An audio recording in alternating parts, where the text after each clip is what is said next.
Senhoras, senhores, queridas irmãs, queridos irmãos espíritas, jovens, caros amigos internautas que nos acompanham pela tvc.com, nossos votos cordiais de muita paz.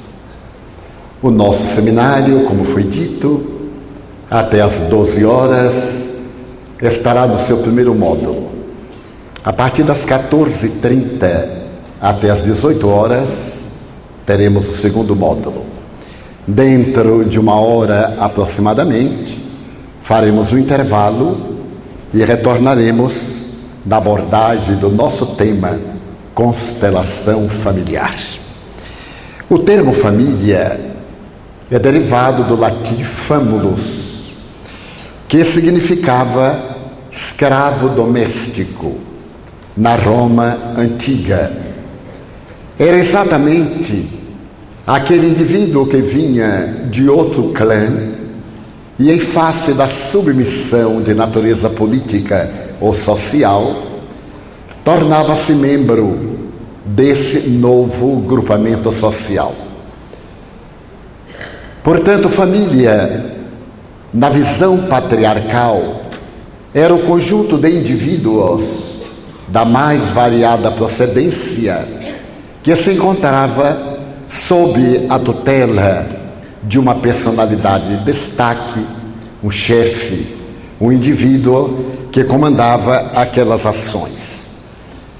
No direito romano, no classicismo, a família natural passou a ser aquela que vai adquirindo importância na sucessão dos tempos e que em determinada oportunidade se deriva da união sexual de dois indivíduos que realizam a progênie.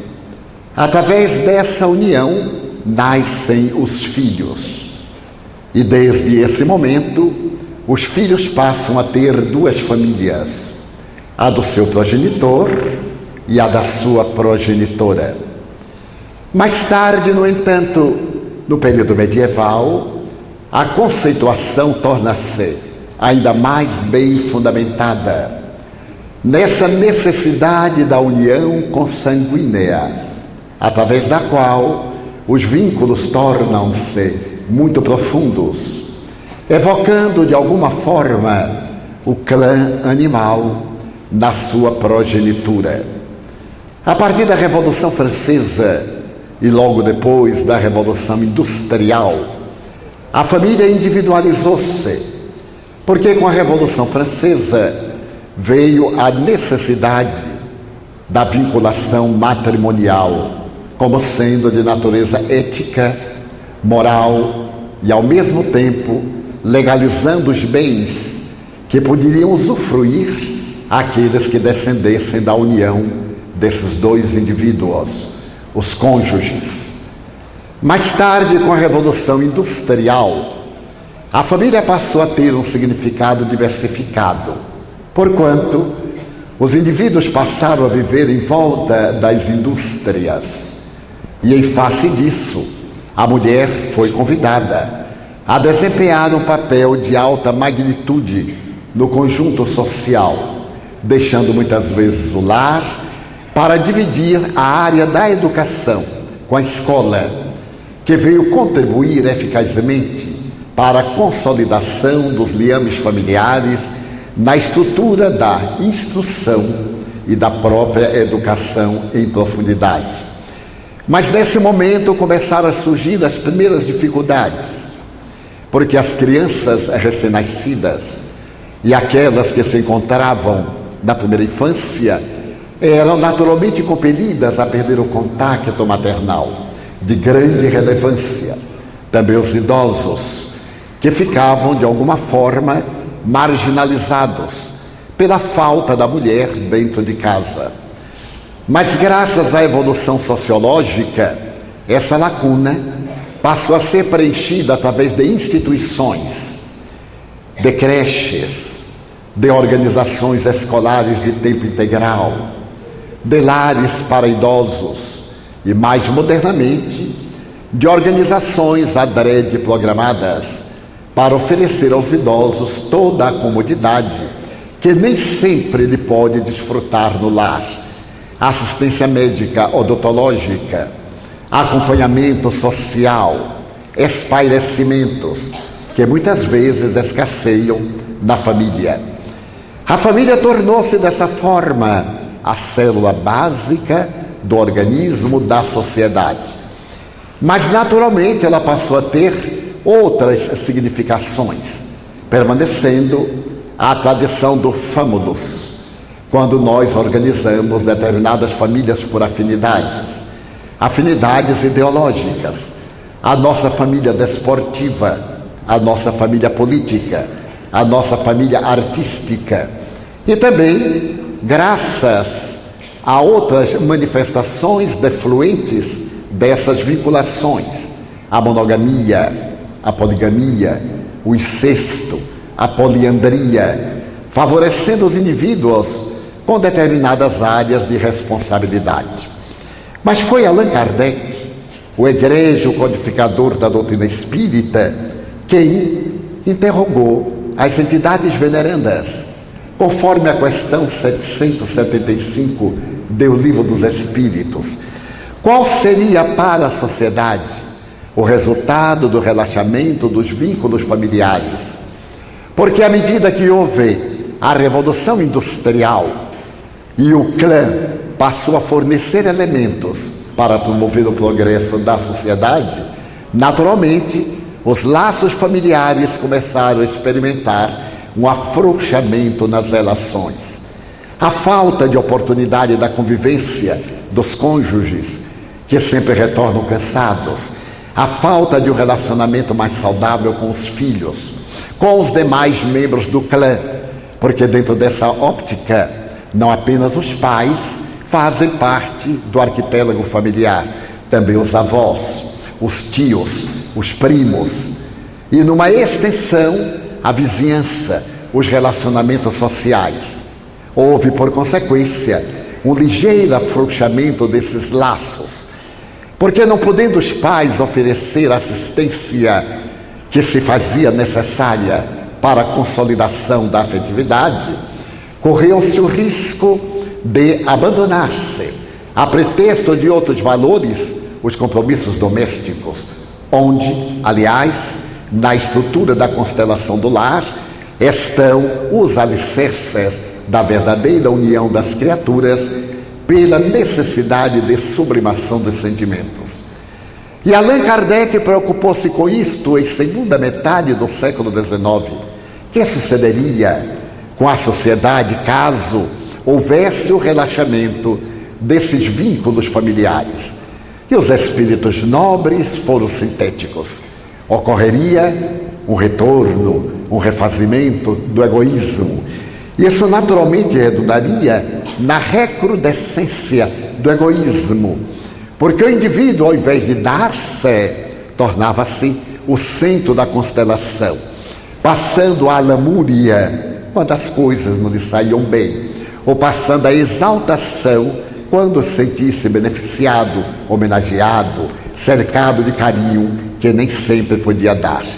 Essa recrudescência do egoísmo podemos observar nos dias em que nos encontramos, quando os indivíduos adultos que se fizeram pais relativamente cedo, ao acompanhar o desenvolvimento dos seus descendentes que chegam à puberdade e entre 14 e 16 anos pareceriam adquirir a idade da razão, no entanto sem amadurecimento psicológico, aqueles pais sentem-se desobrigados da responsabilidade doméstica de lhes dar a assistência pessoal, a assistência moral, a convivência, e normalmente liberam-nos em um mecanismo de autoliberação, porque desta maneira sentem-se desobrigados da assistência e passam a buscar os prazeres fugidios que não tiveram oportunidade de fruir naqueles encantadores dias da juventude, quando se comprometeram pelos vínculos familiares.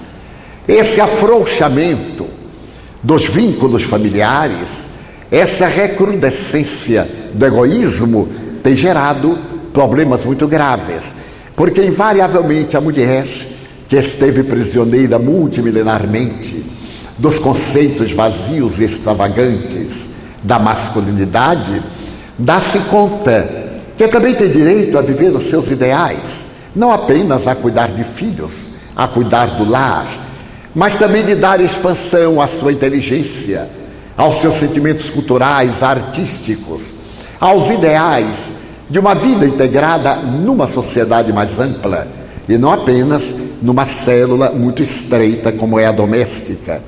E é inevitável que esse sentimento, embora nobre, aureole-se de um egoísmo muito perturbador, porque nasce, sem dar-se conta às vezes, uma certa antipatia pelo filho, uma certa animosidade, inimizade, por constituir-lhe impedimento ao que seria a sua autorrealização. Por outro lado, o pai, acreditando que tem a função de oferecer os recursos para a manutenção da família, parece sentir-se desobrigado de dar esse acompanhamento que o clã exija, dar os seus exemplos, as suas experiências pessoais e, como consequência, procura fazer do trabalho um mecanismo de fuga para ver-se livre da constrição doméstica. E aí nascem os fenômenos conflitivos e as necessidades de realização sexual conforme os padrões da época. A família, portanto, exerce um papel preponderante na constituição da sociedade e deve, sob qualquer pretexto, ser mantida, mesmo que com sacrifícios. É natural que não se transforme a família em um lugar castrador, em um cárcere, mas um lugar agradável, onde na convivência com os filhos e os demais membros que a constituem, o indivíduo esteja na organização social, realizando-se, empreendendo atividades, crescendo para a vida, desenvolvendo seus valores éticos, culturais e artísticos, ao mesmo tempo que se desincumbe prazerosamente da ciência e da arte de educar. A educação é tarefa primordial que deve viger na família, particularmente nessa denominada família natural, aquela que deflui da progenitura dos indivíduos. A educação que se pode ministrar no lar é essencialmente a educação pelo exemplo moral, em que a prole aprende a copiar os hábitos dos adultos, no caso seus pais, seus avós, seus tios, como uma decorrência natural da aprendizagem. Toda aprendizagem é realizada através do fenômeno da imitação, da repetição, da cópia. É natural que, em se copiando os hábitos domésticos, a convivência no lar esteja-se trabalhando em prol da educação. Referimos-nos aqui à educação moral, à educação social e à educação cultural. A educação moral, porque não se pode viver em sociedade sem a obediência aos cânones ético-morais que constituem essa sociedade. A educação social, pelos hábitos da convivência, dos relacionamentos, da maneira de comportar-se em qualquer lugar, o que proporciona ao indivíduo bem-estar, realização interior e alegria de viver. E também da educação, sob o aspecto das ansiedades do sentimento e do coração, em que nós iremos desenvolver esses valores internos que estão adormecidos no educando. Conforme nos recordamos, educere, educação, é este mecanismo que se faz arrancar de dentro o que aquilo se encontra adormecido. A tese socrático-platônica vige pelo conceito que ambos os filósofos, Sócrates e Platão, apresentavam em torno do mundo espiritual, o mundo moral, esse mundo das ideias, de onde nós nos originamos. Desse mundo das ideias, nós trazemos em germe todo o conhecimento, embora adormecido. No convívio com a sociedade, e particularmente com a família ou na escola, cumpre a esse indivíduo que passa a ser o educador a tarefa de fazer que ressumem do inconsciente todos esses arquivos, aquilo que ali está em germe, que se desdobre, razão pela qual a verdadeira educação é uma maneira de interação entre o educador e o educando. Nós iremos ver esse trabalho notável no Império Romano, quando Adriano compreende a necessidade de criar não apenas uma Roma política que havia conquistado o mundo, mas uma Roma também, na qual no patriciado, o Senado, o povo e a plebe pudessem experimentar a realização planificadora de serem cidadãos. E Adriano é o primeiro membro político do mundo a estabelecer no Ocidente a necessidade da educação formal, a educação dirigida pelo Império, através da rede de escolas, que se vai espalhar por todas as terras de Roma, que o sol não consegue deixar de brilhar em um momento sequer, senão sobre solo romano. Mas logo depois de Adriano, no período medieval, a educação experimenta a constrição religiosa e a chamada educação catedrálica. A educação religiosa impõe-se através de vários limites, procurando-se essencialmente estabelecer no educando o respeito a Deus, no caso ao Evangelho de Jesus, dentro da dogmática da Igreja Católica Apostólica Romana. Por volta da passagem do ano de 999 para 1000, abre-se a primeira universidade. As tradicionais fórmulas básicas da educação grega, através das artes, da educação formal, através do decreto de Adriano, agora tornam-se insuficientes para atender o progresso da sociedade. E nascem as primeiras universidades para alargar os horizontes do conhecimento. A cultura não consegue ficar adstrita exclusivamente às imposições ancestrais. O primeiro filho é dado às armas. O segundo filho masculino é dado à religião. Uma filha é dada à religião. É uma cultura profundamente castradora. E a partir desse ano 1000, com o surgimento das primeiras universidades, dilata-se o programa educacional. Mas a Idade Média, caracterizada pela ignorância, pelas trevas, ainda preserva o seu patrimônio cultural e essencialmente religioso, do qual ainda sofremos algumas danosas consequências, quando vemos o fanatismo religioso em qualquer segmento de denominação que tenha a presença de Deus como de significação profunda. Nós iremos verificar o surgimento de uma revolução educacional com o nobre pensador tcheco-eslovaco Jan Comenius.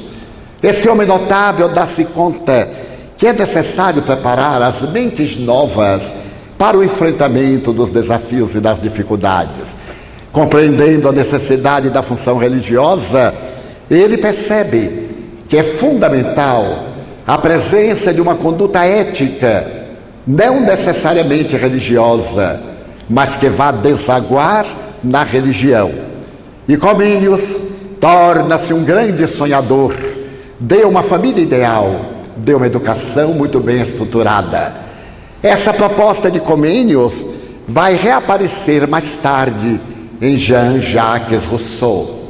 O pensamento de Rousseau é aureolado pela necessidade de uma educação formal, mas ainda guarda Rousseau determinadas heranças atávicas do jesuitismo, da chamada educação catedrálica, em que se afirmava que a criança é um adulto em miniatura, e para que esse adulto possa aprender, ele deve submeter-se por intermédio dos castigos físicos, que tem um caráter punitivo, ao invés de ter um caráter educativo.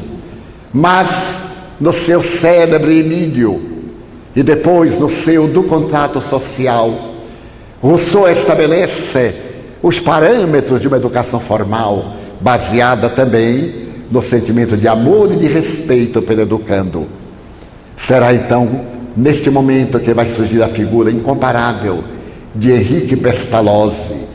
O eminente mestre receberá de amigos muito queridos por empréstimo o grande castelo na cidade de Yverdon, na Suíça, onde ele vai experienciar o método do amor na base da educação. Ele havia tentado o seu trabalho com crianças órfãs, com meninos abandonados. Ele sabia que a criança é o futuro da sociedade. A criança de hoje é o adulto da manhã. E era natural que, iniciando o seu método, baseado principalmente no respeito pela criança, ele consegue essa oportunidade incomparável em Yverdon, e a sua escola de pedagogia torna-se a mais famosa da época. Vêm alunos de toda a Europa, mas também de Norte América, para receber do eminente mestre as lições profundas de ternura. Narra um dos seus biógrafos que toda vez quando chegava um aluno novo e era levado a Pestalozzi, na sua sala ampla, que ainda se encontra com a Bíblia aberta sobre a mesa de reflexões no castelo de Yverdon, Pestalozzi ajoelhava-se para receber a criança. E nem todos perceberam a princípio porque ele mantinha esse ritual, porque se ajoelhava diante da criança. Seria uma forma de adorá-la? Seria um atavismo religioso? Ele talvez visse na criança a simbologia divina, a representação de Deus? Nada disso. Era uma proposta psicológica. Ele ajoelhava-se para olhar a criança diretamente nos olhos, para ficar da mesma altura, para evitar que a criança olhasse para cima numa postura de fâmulos, numa postura de dependente, de escravo. Assim, naquele mesmo nível, era mais fácil abraçar. A criança desfazia-se ternura, porque estava reencontrando o vínculo da maternidade, da paternidade, da estrutura familiar. E foi ali que o menino Hippolyte Léon Denis Arrivaio, a partir da sua segunda infância, recebeu do insigne mestre as bases saudáveis de uma educação formal, mas, sobretudo, de uma educação moral. Mais tarde, Allan Kardec irá demonstrar, na questão 685 do Livro dos Espíritos, que a educação é a base que consolida a sociedade, mas não a educação que se transmite através dos livros, mas sim aquela que se adquire através dos exemplos morais, aquela que resulta da convivência. Um pensador americano e poeta escreveu uma frase memorável: o teu silêncio, quando tu és educado, fala muito mais alto do que os teus sermões, quando não tens educação. Isso significa que é necessário que a educação seja através do exemplo, da convivência diária. Mas logo quando a escola de Pestalozzi floresce, abrindo os horizontes para um século XIX, que será o das luzes, nós vamos encontrar o eminente educador Froebel visitando aquele educandário e fascinando-se com a metodologia pestalozziana, para poder, naquele começo do século XIX, dar vazão aos seus jardins, aos jardins da infância. Froebel, esse extraordinário alemão, irá construir os primeiros lares e santuários educacionais para a infância. E será mais tarde continuado pela emérita pedagoga, a doutora Maria Montessori, quando no ano de 1907, em Roma, ela apresenta a sua Casa dei Bambini, aquele lar para crianças, demonstrando que a criança, no conceito da psicologia unicista, materialista, é uma folha de papel em branco. Ali se irão inscrever os hábitos saudáveis para sempre. Ali se escreverão as lições de profundidade, de beleza, de sabedoria, que irão proporcionar a harmonia ao futuro cidadão. Será essa mesma doutora Maria Montessori que, por volta de 1937, no Congresso Internacional na Escandinávia em favor da paz, convidada para proferir o discurso de abertura, interrogará: na Dinamarca, mas por que convidaram-me a mim, uma educadora, para falar sobre a paz, nesses dias angustiantes que denunciam uma próxima guerra? O que aconteceu 2 anos depois? Por que convidaram uma educadora, não a um político, não a um diplomata? Fizeram muito bem, porque os educadores somos os formadores do futuro. Somos aqueles que temos nas mãos o material hábil para construir a sociedade. Se não nos voltarmos para a educação da infância, toda tentativa de reeducar o adulto será muito mais penosa e de resultados menos promissores. A educação da criança é, portanto, o dever imediato, urgente, que nenhum governo pode desconsiderar e nenhuma família pode colocar num plano secundário. Então, a educação do século XX vai apresentar várias vertentes. Aqui na cidade do Salvador, o emérito educador baiano terá a oportunidade de apresentar um método de educação baseado na experiência da promoção do indivíduo, Anísio Teixeira, ao lado da educação formal, a profissionalização do indivíduo, considerando as classes menos favorecidas, de onde sai o grande número de crianças e jovens para receber a educação formal, a educação escolar, a instrução, sem possibilidades de darem prosseguimento aos seus estudos para as profissões liberais.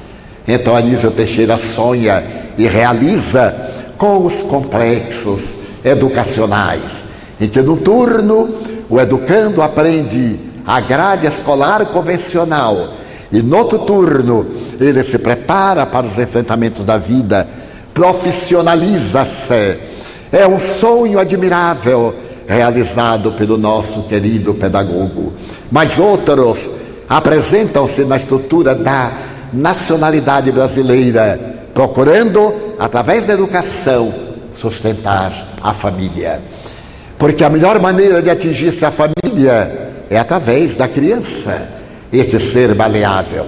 Referimos-nos que os psicólogos, unicistas, procuram dizer que o cérebro da criança é uma folha de papel em branco, nada tem escrito.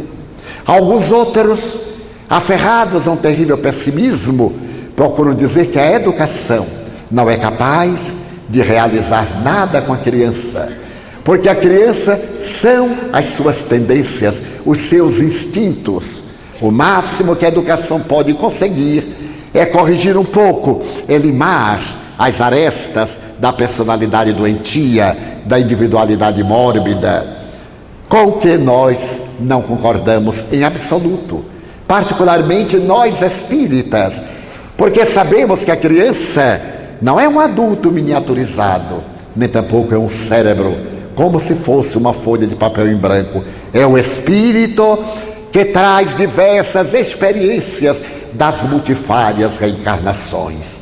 Allan Kardec, com muita propriedade, asseverou: a criança é um espírito velho, embora a sua forma infantil.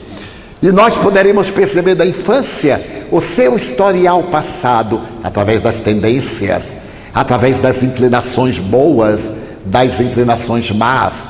Poderemos acompanhar o seu desenvolvimento para o futuro nas bases do passado, pelas manifestações que ressumam do seu inconsciente, através do perispírito, segundo outros, do seu corpo mental, ensejando o desvelamento da sua personalidade, que uma boa educação, a educação firmada no amor, irá corrigir. Como asseverou ainda Allan Kardec, ser a educação o maior adversário do egoísmo e da crueldade. Dentro dessa análise, a família é indubitavelmente uma constelação, porque reúne vários astros dentro do seu bojo. O genitor poderia ser o sol de primeira grandeza, a genitora, a lua esplendorosa, os filhos poderiam ser outros asteroides, poderiam ser outros satélites, poderiam ser alguns cometas, alguns planetas, na sua realização em órbita nesse grupamento familiar. Por que cometas? Porque muitas vezes o filho, por mais amado, apresenta-se como ser errante. À semelhança dos cometas que correm errantes em torno do bojo do astro-rei, que o faz gravitar, mas sem nenhum destino, porque os espíritos vêm formar os grupamentos familiares não conforme gostaríamos que assim se dessem, mas por necessidades evolutivas. Então Allan Kardec irá definir em o Evangelho segundo o Espiritismo, de maneira muito precisa, que por consequência nós temos duas famílias, a família corporal e a família espiritual.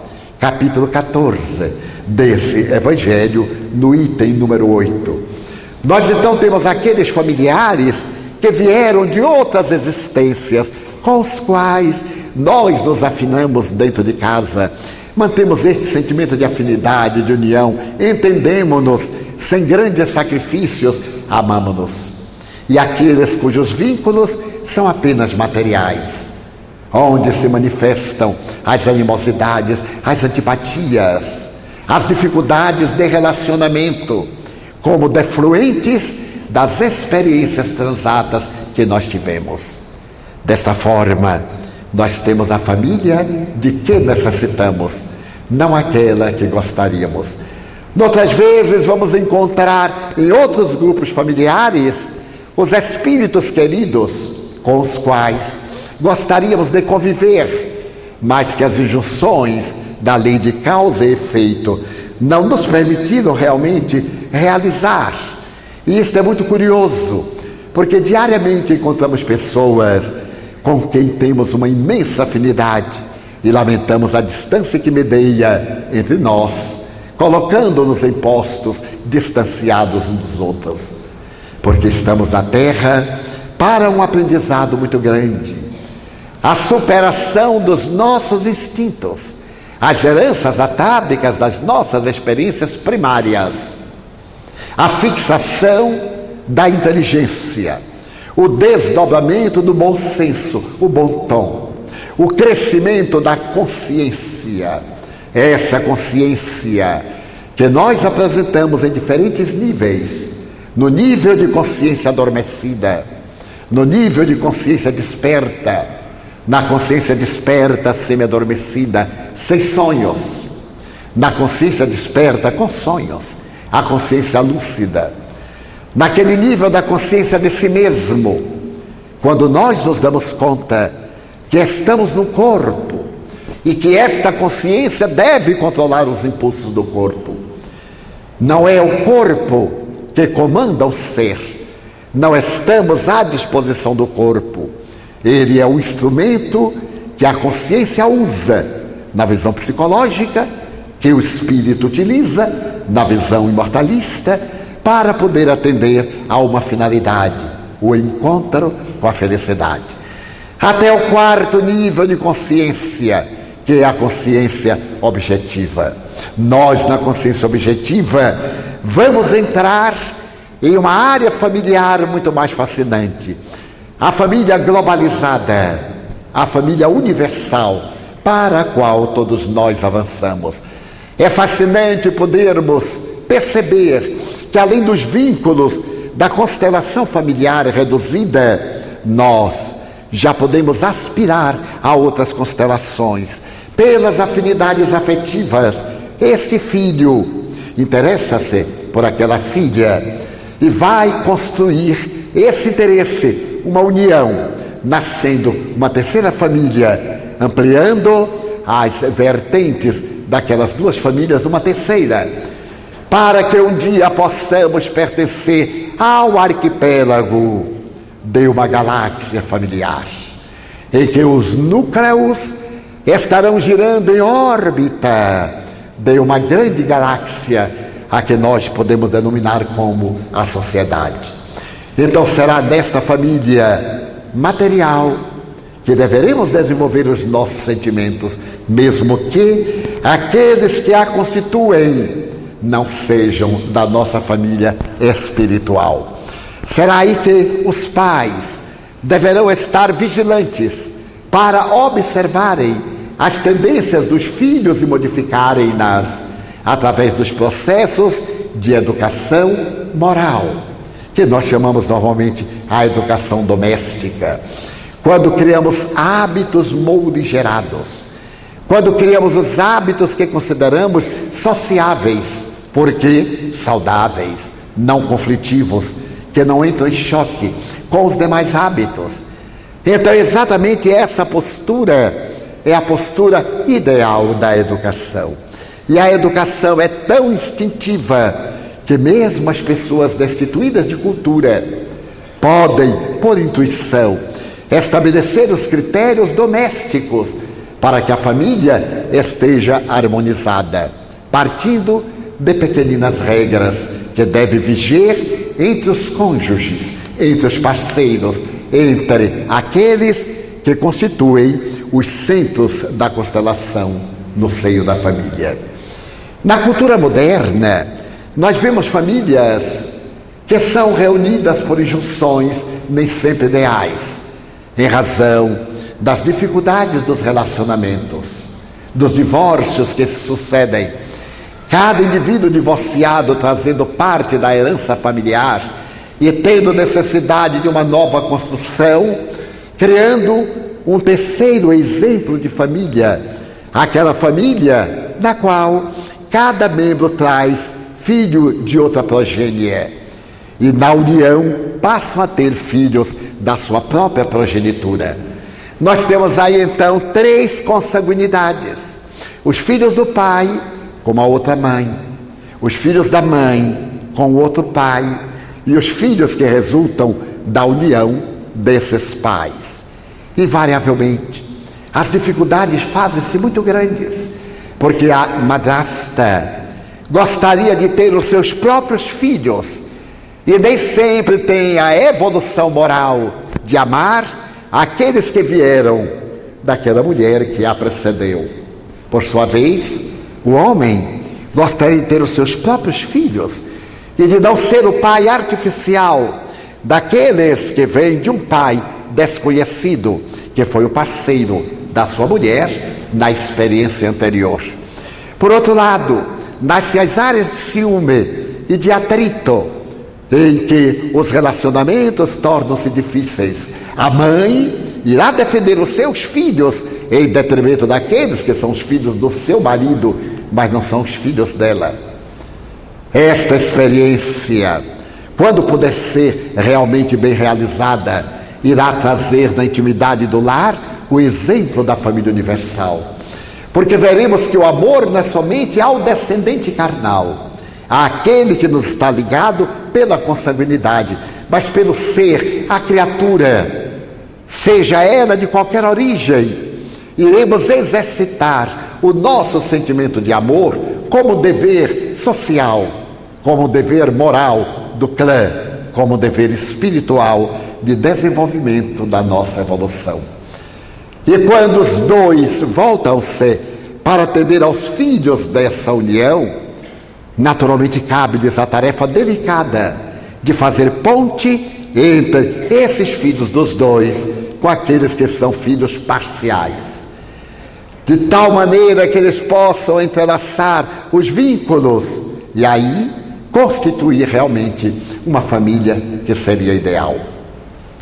Nós observamos então que no seio familiar, à medida que nós convivemos, nós nos desvelamos. A família, por isso mesmo, é muito importante, porque não nos permite manter a máscara da personalidade por muito tempo. A convivência gasta a aparência e com o tempo nós nos desvelamos, nós nos desarmamos e apresentamos-nos exatamente como somos. O velho blocado social e popular diz: se queres conhecer alguém, come com ele 1 quilo de sal. Na família, nós comemos mais de alguns quilos de sal. E então, com o tempo, vamos desvelando-nos. Mas será nesse desvelar que a educação será fundamental. Os pais serão acessíveis, serão fraternos, serão liberais, mas deverão sempre estar cuidando de não serem liberais demais, para não perderem a linha do equilíbrio em relação aos filhos, para não se desarmarem, isto é, não desvestirem a túnica do bom tom e o instrumento do equilíbrio, de forma que a criança e o adolescente compreendam que aquele é o seu estado normal e assim deve ser. Nunca será demasiado colocar uma ligeira lâmina de vidro no relacionamento entre pais e filhos. Desejo dizer o seguinte: a maior intimidade, mas que não dê margem à promiscuidade no relacionamento. Que não dê margem ao filho dizer desaforo ao pai, nem o pai dizer desaforo ao filho. Esta linha de respeito é uma linha nobre que cria a dignidade que nós iremos exercer mais tarde na vida social. Porque na vida social nós seremos aquilo que o lar trabalhar em nós, aquilo que o relacionamento doméstico faça na nossa estrutura. Pessoas que são de um mau humor sistemático contínuo, de uma grosseria habitual, estão sempre armadas essas pessoas contra o mundo, porque em casa foram exatamente assim. Acostumaram-se a dar respostas grosseiras aos pais, que eles deram oportunidade pelos maus tratos, quando lhes faltaram os valores éticos da educação, a palavra persuasiva, a orientação de segurança. Então passaram a impor-se como o velho amo de Roma antiga em relação ao fâmulos, ao escravo. Então deixou de ser família para ser a soberania patriarcal, a dominação do chefe sobre o dependente. Então o que se dá? O genitor reage de maneira agressiva, porque não dispôs do instrumento educacional para poder corrigir, não coartar, corrigir. Se não o consegue da primeira vez, em uma outra tentativa, em uma 10ª, em uma 1000ª, mas não ceder ante a persistência daquela imperfeição do aprendiz. A criança normalmente é muito hábil na sua fantasia e insiste para poder cansar o adulto que já anda meio irritado e lograr o que deseja. O educador não se cansa nunca, pelo menos tecnicamente em tese, não deve cansar-se, não deve ceder somente porque a criança insiste. Eu observo muitas vezes, quando estou hospedado em determinadas casas, a criança pede uma coisa e a mãe nega antes da criança terminar o pedido. Eu não vou lhe dar. E a criança diz assim: ah, mamãe, mas eu quero, mas eu não vou lhe dar. A criança choraminga: não adianta que eu não vou lhe dar. E a criança insiste. Ela diz: mas que criança insuportável, eu já disse que não vou dar e eu não darei. E a criança: vai dar sim, porque senão eu não como, senão eu não durmo. Olha, então vá, saia da minha vista, pelo amor de Deus, faça o que quiser. A criança venceu. O educador sorri e diz assim: muito bem, mas eu não vou ceder. Daqui a 20 horas, chorando: eu vou deixar de comer para o resto da vida. Ah, mas que ótimo, vai ser muito econômico, mas eu não vou ceder. Então, será isso que vai mostrar na sua inconsciência e inconsequência que tudo tem limite. Não é o fato de insistir que credencia receber, será o fato do merecer. E se não merece, com ou sem insistência, não recebe. Então, na mente infantil, começam a estabelecer-se parâmetros do que é viável, do que é possível, do que não é realizável. até ir amadurecendo-se psicologicamente. Então as pessoas, como elas dizem mais, e o amor como é que fica? Exatamente em negar aquilo que deve ser negado. Porque quando se ama, não se conive. Conivir é estar de acordo com a questão mal formada, mal formulada, a questão errada. E então amar é evitar que essa conivência se transforme no hábito deletério, que mais tarde vai transformar-se na sociedade como corrupção. Eu desejo determinada coisa que não é legal, e a pessoa que está à frente daquela responsabilidade para negar-me, afirma-me que a estrutura do meu pedido está fora da lei. Mas eu insisto, e a pessoa nega.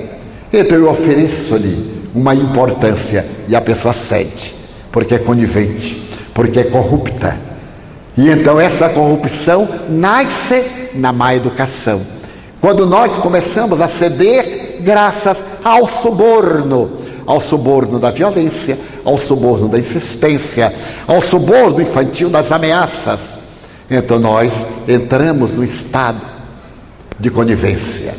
Será na educação que iremos também perceber os vícios que vêm de outras existências, as mentiras no período lúdico, na fase encantadora da imaginação, em que nós aceitaremos até determinada parte, logo procurando demonstrar que aquela fantasia tornou-se mórbida e que ela não pode ser atendida. Educar, portanto, é uma imposição do conviver. Na vida moderna, essa convivência está muito restrita ao espaço e ao tempo, porque nós compreendemos que na condição de pais de família deveremos exercer primordialmente o papel de fornecedor de coisas, uma boa residência, uma boa escola para o filho ou a filha, bons relacionamentos, roupas de grife, brinquedos de última geração, empregados qualificados. E para lhes darmos o melhor, temos que trabalhar além das nossas forças. E nos equivocamos. A função dos pais, de maneira alguma, é de fornecedores. É de pessoas vigilantes pelo amor, que observam as anfractuosidades morais do educando para poder limá-las. Essas arestas para poder corrigi-las, permitindo que a engrenagem no ninho doméstico desça pela harmonia entre as várias peças que se ajustam, os irmãos entre si, os filhos em relação aos genitores e vice-versa, em relação aos demais membros da família, à vizinhança, aos colegas na escola, aos amigos da vida social. Então é necessário que arranjemos o tempo para conviver com os nossos filhos. Os funcionários mais habilitados e melhormente remunerados são sempre funcionários que se desobrigam de um dever profissional, no qual a afetividade entra como parceria do sentimento do profissional, porque o que importa é que ele tenha qualificação. Porque quando ele não é qualificado e pode ser afetivo, muitas vezes isso não nos agrada. Preferimos alguém hábil, profundo conhecedor e lhe pagamos bem, embora seja frio, ou não exteriorize os seus sentimentos para não ter vínculos, do que aquele que se afeiçoa, e essa afeição pode corromper pela falta de disciplina que se faz necessária na educação. Então se dirá que educar é muito difícil. De maneira alguma. Observo, por exemplo, no reino animal, como os animais educam pelo instinto. Às vezes fico observando em alguns programas de televisão, especialmente dedicados à fauna, como uma loba tem uma ternura especial pelo seu filho, como uma ave de rapina tem aquela ternura e aquela consciência primária de levar o alimento ao seu filho, como outros digerem depois de deglutir e fazem a devolução para atender aos seus filhos.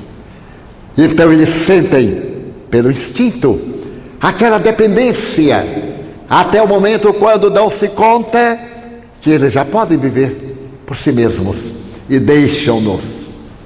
Allan Kardec observou isto. E nos laços de família, ele pergunta se essa necessidade que nós temos de cuidar dos nossos filhos não é uma herança daquele tempo animal. E se abandonarmos, como os animais abandonam os seus filhos, nós estaríamos dentro dessa lei do instinto. Merece considerar que Allan Kardec considera o instinto uma inteligência primária, uma inteligência embrionária. É aquele passo que precede o discernir, a lógica, a razão. Então, os espíritos dizem que no reino animal, pela falta de discernimento, a prole vai viver por conta própria. Mas no reino hominal, graças à inteligência e à razão, os filhos estarão sempre vinculados a nós pela afetividade e nunca deixam de ser filhos.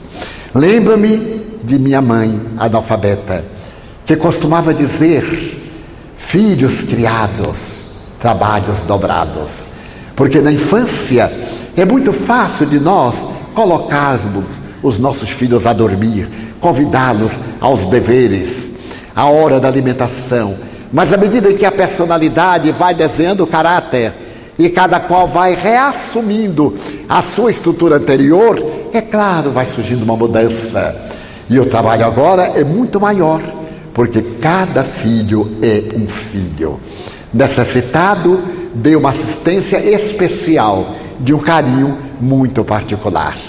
Daí a família é de tal importância na nossa vida que a vigilância dos pais deve ser permanente, sem que isso constitua qualquer tipo de mortificação.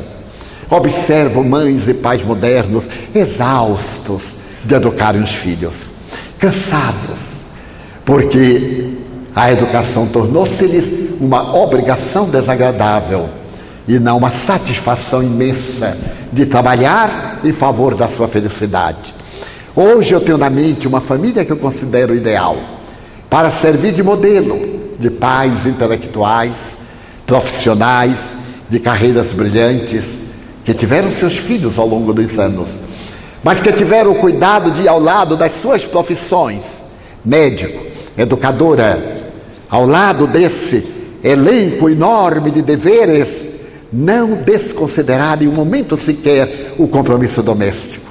Trabalhada pela formação moral dos filhos, trabalhada pela formação cultural da escola convencional e da escola do lar, acompanhando o desenvolvimento intelecto-moral dos filhos, depois cuidando essencialmente do caráter, da personalidade, trabalhando as linhas do dever, os compromissos em relação a eles próprios, e como efeito, os seus filhos tornaram-se excelentes amigos na idade adulta, com ligeiras variações, que são resultado da procedência de cada um desses espíritos. Plasmamos todos os filhos com os mesmos modelos educacionais, mas nem todos assimilam as mesmas lições. Cada qual assimila até onde pode, e às vezes pode ser um filho rebelde no grupo da harmonia. Teria falhado o pai, teria fracassado a mãe? De maneira nenhuma. Chamaríamos a isto acidente de percurso na educação do grupo. Aquele é um desajustado, ele está fora do clã, é a sua primeira experiência com aquela família, mas os pais não deixaram de o amar tanto quanto aos outros. Diria melhor, amar até um pouco mais, porque este mais rebelde, mais difícil, necessita muito mais.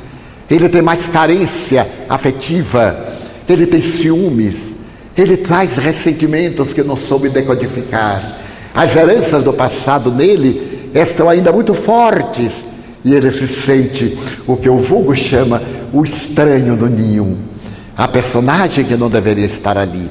Então, meditando na família ideal que eu deveria ter em mente para a nossa constelação, Essa que eu elegi, que conheço há muitos anos e que já trouxe para os pais, bisnetos, que os adornam de carícia e de luz e que se tornaram cidadãos que estão promovendo a sociedade e formaram múltiplos núcleos sociais.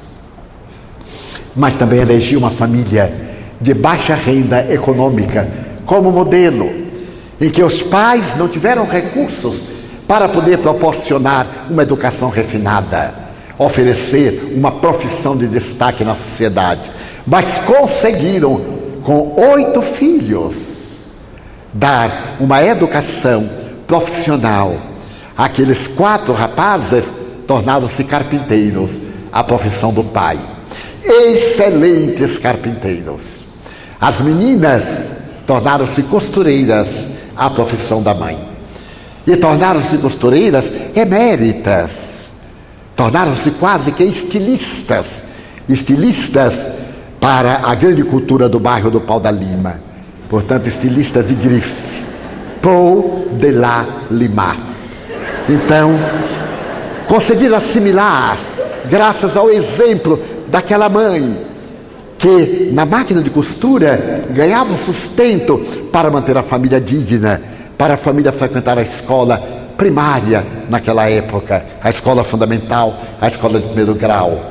Ia para a escola no período e à tarde na máquina de costura. Só havia uma máquina que era da mãe, então fazia turno.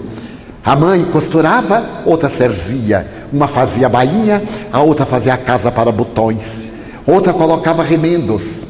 O pai tinha pequena carpintaria, e então este usava plana, aquele usava formão, esse estava com serrote, aquele estava fazendo os encaixes. Tornaram-se excelentes cidadãos. Acompanhei-lhes o crescimento, porque são da minha infância. Tornaram-se pais, por sua vez. As moças tiveram mais dificuldade para casar. Que coisa, que karma das mulheres. Os 4 rapazes casaram-se. Das 4 moças, 2 apenas casaram-se.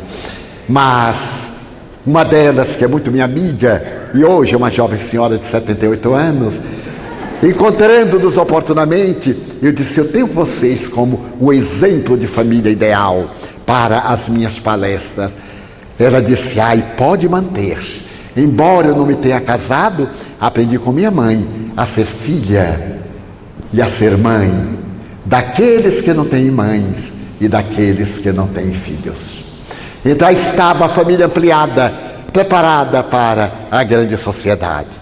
Na constelação familiar, a presença do pai, o sol, e da mãe, a lua, com os demais astros, gravitando em órbita, como planetas, como satélites, como asteroides, com a imensa claridade do amor, é o modelo de uma sociedade que daí sairá para a infinitude